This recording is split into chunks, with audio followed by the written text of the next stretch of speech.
today we're going to find out if you can stamp with our fabulous metallic ink pads. I'm not sure. Should we give it a go? So my most requested video recently has been about our metallic ink pads, and of course I'm here to tell you exactly what you can and can't do with these amazing pads. So we all know they are great for our blending, they are great for our backgrounds, they are great to stencils, they work great with water. But the question I got asked most recently was, can you stamp with these pads? Now, you've shown videos of how you use them, but you never mentioned stamping. So what I thought today we would do is dive on straight into showing you whether I feel they are a stamping ink or whether you should look at an alternative for a stamping ink and just use these for your blending and all the other amazing techniques. So when I was asked this question, can you stamp with these ink pads? I thought, you know what? I wouldn't really use them for stamping personally, but there are many people out there who might. So let's give it a go and let's see what happens when we do try and stamp with these. Now, I've just got a piece of white super smooth card, and I'm just going to pop it onto my ulti-mate, and I'm going to just take that down very briefly. I'm not using my tacky mat or any other article on here. I'm just going to use straight onto the platform, and then I'm just going to use my stamping press that sits over the top. So I thought the first thing we would try is going in with the solid gold or the copper. Now I'm bringing these in for you, and the reason I'm doing this is because I feel that the silver shine, because it's on the cameras and it's bright and it's overhead, I thought we're not going to get such a good result in a visual rather than doing the copper pot. Now of course they're all made from the same thing. They are all a pigment ink. They are highly pigmented. They are highly metallic. They have a unique shimmer to these that I've never seen on another pad. Now the beautiful thing about these is being a foam base, is that you can have a longer open time with them, so you can do your heat embossing with them. But that does lead to a trickier situation in that when you apply these to a stamp, what you're going to find is, because they are a foam base, they are going to kind of be a little more squishy than a felt base would be. So let's bring in our stamping tool, and I will just turn this over, and on the rear I'm going to bring in one of my older stamps. Now these may be available, these may not be available in your area, but this is just a stamp that says thanks, and you've got all these other elements as well. Now I'm doing this because the stamp has been used already quite a lot. And the other thing about it is it also has not only this big solid stamp, it has much finer detail stamps as well. So as you can see here, we've got thanks a bunch, huge thanks, massive thanks, thanks for being so kind, and all these other things. So what we'll do is we'll try it on a solid stamp, and then we'll try it on the more detailed stamps. Now what I am going to do is, just to ensure we have nothing on our stamp, is to bring in a microfiber cloth, and I'll take a little bit of water, and I would just ensure that this is a nice clean stamp. As you know, photopolymer stamps always end up discolouring. You can see a little bit on there, but they are still perfect. Whether they are pink, yellow, blue, green, purple or orange, it doesn't really matter. Photopolymer stamps tend to discolour when you put a pigment ink on, or a permanent ink on them. So let's start first of all with the copper pot. Move these two out of the way, and I've got a pile of paper here just in case we need any more. And I'm literally going to take the pad and I'm going to gently tap. I'm not going to be heavy. I'm going to gently tap, and I'm going to kind of turn as I tap. You can see I've got some ink down here. But when you apply this ink, you want to be very gentle with how you use it. So pop that down like so. Pop the lid back on, and we might need to restamp, I don't know, or re-ink. Let's see. So I'm going to turn this over, place down, and I'm going to press. Now I'm not going to press too hard, but I will give it enough pressure that I can cover all these areas, and then you can have a look and you can tell me what you think. Now, being a photopolymer stamp, you can see that it has stamped, but I've missed a little bit at the bottom. So I'll just take my ink, and I know I can go back in with that colour and re-ink my stamp with ease. And I'm going to show you how not to do this as well.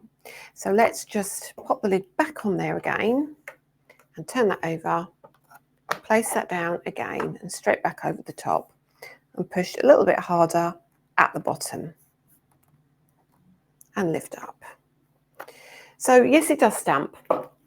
Now what I'll do is I'll lift that up and show you the difference between stamping with this kind of stamp and stamping with a stamp that is got a detail ink on it.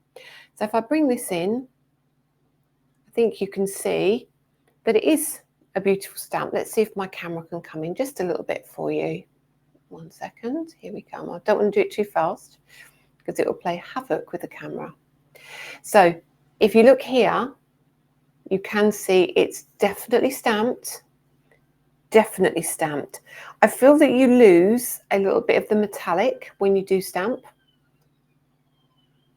if you can see that. But it definitely stamps. There's no doubt about that. There's absolutely no doubt about that. And as it dries, you do get that shimmer coming through. So what I'm going to do now is I'm going to push that up just a little bit. Okay. And then pop the tape back down again, and let's see where this is sitting. Yep, so that's great. And then what I'll do is I'll give that a little wipe and we'll come in with the gold. So you might find you have to dab this off with a towel, but I just want to make sure you get to see the same results or the different results you might get with the different colours as well. I can see a lot of colour coming off of that. I just want to make sure this is dry, or that will blur the image. And what I might even do is take another piece of card just over the top, just to make sure all the excess is off. And absolutely, yes, it is. So this time we will come in with the solid gold and move that one out of the way. Place the lid on here. So the solid gold, let's try this, see what we get. Circular movements over the top. Let's have a look. And then we'll try this on black as well. I do feel that sometimes you get different results with the different colours. I don't know why, but I you know, with lots of ink pads, I feel that. So we're going to place that on the top, let the card drink that ink, and just press down gently, gently, gently, as you would always do with your stamp. And let's see how bright or how vibrant that is, because obviously we try to put little ink on there because we know we're working with a foam pad. And actually, yes. So exactly the same. And if I just hold that, it's hard to catch the shimmer on here, but hopefully you can see that. So that's using the gold. Let me, again, you can see it's a tiny bit blurry here. You might not see that, or you might. It's a tiny bit blurry on that K, simply because I think it was a little bit wet there. So there we go. Let's go back with another layer of that gold, and you can see it's definitely shimmery gold on there. So it is on here. It's just because it's on the white card. Now let's pop another layer of this on here, and I'm actually going to go just a touch heavier. I'm just trying to be really careful, but give you an idea of the results I get. So pop the lid back on, turn that over, and off we go again. Again, let the ink sink into that card and lift. And yes, as you can see there, you do get a great stamp. Now you do get the tiniest amount of pooling around the edge, the tiniest amount, but that is, I mean, doesn't seem to affect the stamping too much. Now, I think there are probably better inks that will give you a crisp result, but I don't think that's too bad for a stamping ink if you want to use gold. So let's bring in another piece of card and go with the silver, and then I'll show you on black. So move that out of the way. So let me, it is shiny, but the light isn't really picking that up. So let's go back to the top again, and I'm just going to, no, I'll come back down here again because that stamp is already positioned. So we'll do this one, and we'll wipe off again, because I feel the silver is the one that's going to be the least visible on the white. And the reason it's least visible is because it has such a high shine that it reacts with the light in the room. Not too much ink left on there anyway. There we go. Perfect. So now we'll come in with that silver. So the silver shine, is very juicy, and I can see that already on here. I don't know if you can. Yes, you can. Okay, so we'll pop the lid back on and let that paper drink that ink again. You can take your hand off and just press. But you will see here, hopefully, there is a tiny little bit of pooling. So you know, there you go. See, that's how shiny the white is, the silver is on the white card. I feel there's a tiny bit of pooling, and you know when you get a stamp and you get almost like the bubbles on the stamp and it kind of goes into little globules, I want to call them. That's the result we seem to be getting using the silver with the stamp. So actually, out of all of them at the moment, the copper and the gold, in my opinion, seem to give a slightly different result to the silver. But let's try a second layer and see if it's just because the stamp was still a little bit wet. It could be. It could be. Let's have a look and see how this works. And lift up. And yeah, it's a great stamp. Don't get me wrong, it is a great stamp. But if you are one of those people who wants absolutely crisp stamping, I would suggest you look at one of our other inks, like, for example, our Swift Dry or our Solid Black. So if you're looking for super solid stamping, let me show you what I mean by that. So just to give you an idea of the difference. So I'll move that out the way very quickly. And what we'll do is we'll just test this one and we'll give that a little clean again. And let's see if we can wipe that off easily. Yes, that comes off nice and easy. And I'll take your piece of card again. Just give that a little push. And that will take off any excess water or any excess ink we may have on there. So the first thing I'm going to do is I'm going to try this Solid Black. Now this is a crisp detailed stamping ink, which is a fast drying ink as well. And you'll see when I use this what I mean by that. So let's move that card out of the way for now. And let's do this. And I tend to literally tap and twist.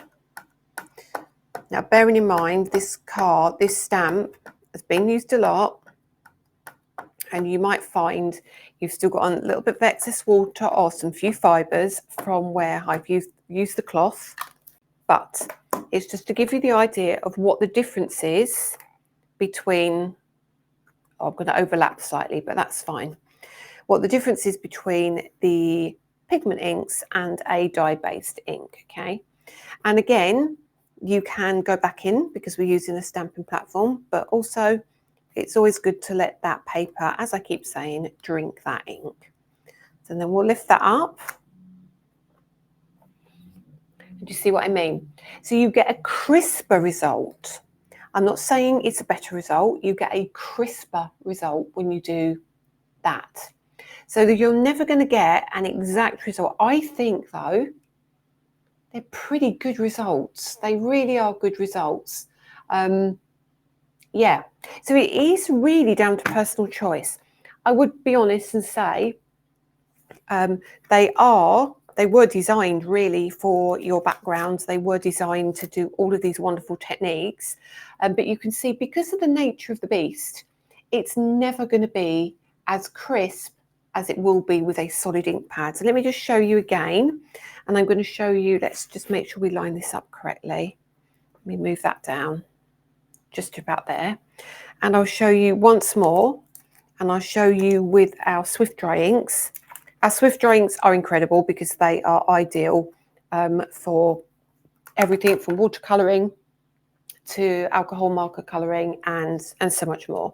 They work great with the better press. They've got a lot going for them, these inks, but you need to heat set these when you do your other techniques. So straight over the top. I didn't remove that previous colour, did I? But I'm sure we'll be fine. I probably should have cleaned this. I might be doing this ink a disservice, actually. because I didn't clean that stamp. So we'll tap the lid back on our ink. That's the licorice. And again, let the paper drink the ink. Hang on 1 second till that's done its job. And we'll lift that one up. And again, a super result. So let me bring these in and show you what I mean now. So the Swift Dry is great. It's licorice. It's not quite black. It's almost black, but it's not quite black. And I'll show you all of these together. So let's bring our inks in. Let's bring in everything we've used. And let's move this stamping tool away, out of eye line. Apologies for the blurring of the camera there. So we've got our copper gold and silver. We've got our solid black and we've got our Swift Dry. So first of all, we've got our copper and our gold here. And I feel they're not too bad at all. Not too bad at all. But you might decide they're not quite sharp enough for you. Although I think they're not bad at all looking at them. Not bad at all. And then I'm going to show you the silver. Pop that there. The silver is at the top, obviously. And you can tell because that has reacted with the light beautifully. So you get that beautiful silver. And here we have our solid black. Okay. So looking at putting these together, I don't think there's too much in it, do you? Not too much at all. And then I'm going to bring in the Swift Dry. As you can see, black next to black, it's not quite as black as this, but it is very beautiful. So I don't think there is a lot of difference in any of them. I do appreciate that these two are designed for stamping and these aren't designed for stamping, but I do think they give a pretty good result. So hopefully that has given you some insight. Hopefully that's helped you. And this is our copper pot, our solid gold and our silver shine ink pads. So if you wanted to know if they were good for stamping, I hope this video helped you. And I hope the comparison using our solid black and our Swift Dry ink also gave you a little bit of insight into the difference that you're going to get when you use these ink pads compared to using the dye-based ink pads. Any questions you got, please leave me a comment below and I will do my best to answer them. So have a great day and I will see you on the next video.